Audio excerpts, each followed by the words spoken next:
ছবির উপরে যে অকাত্য অত্যাচার তানার ছবির উপরে করেছে, তানার প্রতিবাদে আমরা আমাদের জীবন দিতে রাজি। আল্লাহর নবীর অপমান আমরা সহ্য করতে পারি না। তার প্রতিবাদ তাই কেন্দ্র সরকার এবং উত্তরপ্রদেশের যোগী সরকারকে আমরা সতর্ক বার্তা দিতে চাই যে আমাদের ঈমান দিয়ে কেউ যেন ছিনিমিনি না খেলে।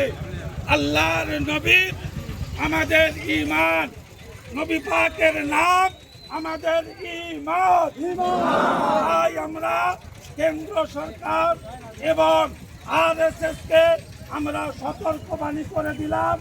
তা না হলে আমরা বৃহত্তর আন্দোলন করতে কি ভাই রাজি আছি।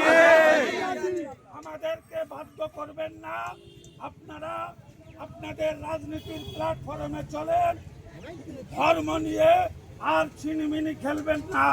এটাই আমরা নরেন্দ্র মোদী এবং যোগীকে এই হাটপুকুর এবং ক্যানিং ব্লক থেকে এই বার্তা আমরা দিলাম।